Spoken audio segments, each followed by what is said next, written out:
semua, perkenalkan nama aku Rini Juselin Timu dengan NIM 140120431. Kali ini saya akan mempresentasikan menganalisis rasio keuangan PT Nusa Palapa Gemilang Tbk.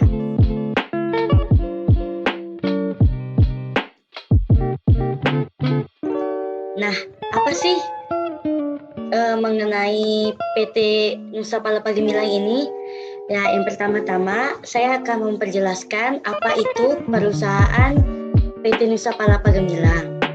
PT Nusa Palapa Gemilang Tbk berdiri sejak tahun 2001, memulai usaha sebagai pabrik pupuk organik dan telah tumbuh dan berkembang hingga kini menjadi produsen pupuk NPK non-subsidi. Dengan teknologi modern menggunakan mesin steam, granulation dengan tingkat kapasitas produksi pupuk perseroan saat ini mencapai 1.500 metrik ton per tahun. Nah, berikut adalah jenis-jenis rasio yang saya akan bahas mengenai PT Nusa Gemilang. Yang pertama ada rasio likuiditas, ada yang kedua rasio reference, yang ketiga rasio aktivitas, dan yang terakhir ada rasio probabilitas. Ya. Ini adalah laporan neraca keuangan dari PT Nusa Gemilang, dan ini ada laporan keuangan laba rugi. Laporan keuangan neraca dan laporan keuangan laba rugi ini yang akan saya gunakan untuk menghitung rasio selanjutnya. Begitu juga dengan laporan keuangan ekuitas. Berikut adalah laporan ekuitas yang saya akan gunakan sebagai hitungan rasio ke depan.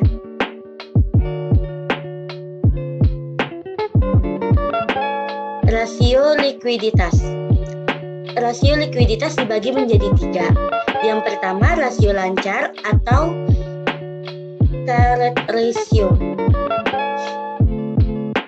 Yang kedua ada rasio cepat atau quick ratio. Yang ketiga ada cash ratio. Yang pertama rasio lancar. Ini adalah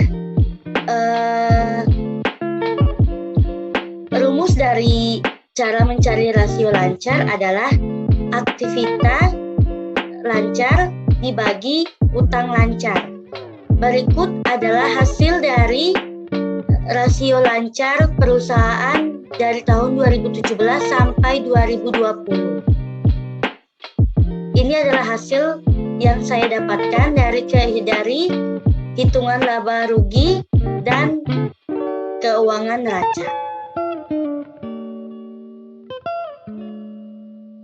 Yang kedua ada rasio cepat atau quick ratio, yang dimana mencari rasio cepat menggunakan rumus aset lancar dikurang persediaan dibagi kewajiban lancar.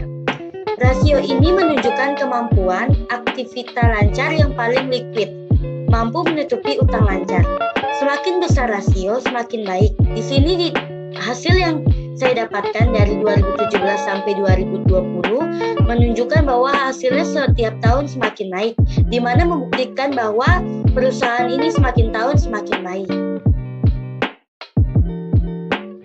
Yang ketiga ada cash ratio, di mana cara mencari cash ratio menggunakan rumus kas ditambah setara kas dibagi dengan utang lancar.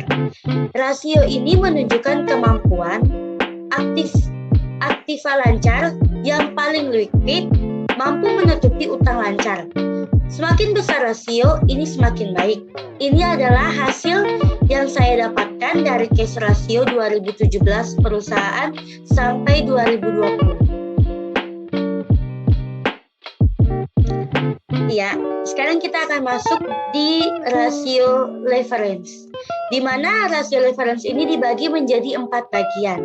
Yang pertama ada rasio utang terhadap total, rasio utang terhadap ekuitas, interest coverage ratio, dan cash flow interest coverage coverage ratio.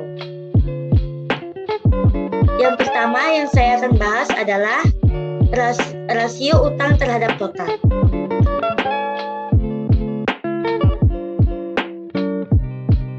Rumusnya yang digunakan adalah total utang dibagi dengan total aset. Rasio ini memaparkan porsi yang relatif antara ekuitas dengan utang yang dipakai untuk membiayai aset perusahaan.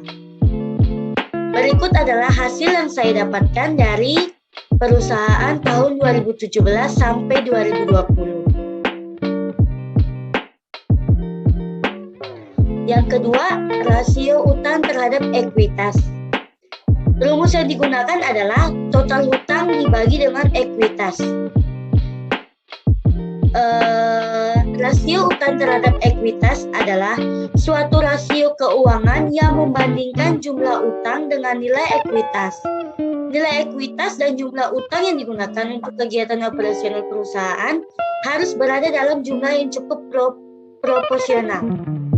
Berikut adalah hasil yang saya dapatkan rasio utang terhadap ekuitas perusahaan dari 2017 sampai 2020. Yang ketiga, interest coverage ratio, di mana yang digunakan adalah rumus EBIT dibagi interest expense atau biaya bunga. EBIT itu dimasuk dengan laba usaha. Rasio ini berfungsi untuk mengukur berapa kali perusahaan dapat membayar bunga utang jangka pendek dengan laba yang telah dicapai. Berikut adalah hitungan yang saya dapatkan dari coverage rasio perusahaan 2017 sampai 2020. Kemudian ada cash flow interest coverage ratio, di mana rumus yang digunakan adalah cash biaya operasional ditambah beban bunga ditambah beban pajak dibagi dengan beban bunga. Laporan arus kas merupakan laporan keuangan yang melacak setiap pemasukan dan pengeluaran hingga menghasilkan analisa keuangan. Apakah mengalami penurunan atau kenaikan? Berikut adalah hasil yang saya dapatkan dari jumlah perusahaan dari tahun 2017 sampai 2020. Nah, sekarang kita masuk di jenis rasio aktivitas atau activity ratio. Dibagi menjadi 3 jenis lagi, yaitu perputaran piutang usaha, yang kedua perputaran persediaan, yang ketiga adalah perputaran aset tetap. Sekarang kita akan masuk di perputaran piutang usaha, yang dimana yang digunakan untuk rumus ini dicari dengan pendapatan dibagi dengan rata-rata piutang. Perputaran piutang usaha mengukur sebuah efektif perusahaan mengelola penjualan secara kredit. Ketika menjual kredit, piutang usaha muncul. Berikut adalah hasil yang saya dapatkan dari perusahaan tahun 2017 sampai 2020.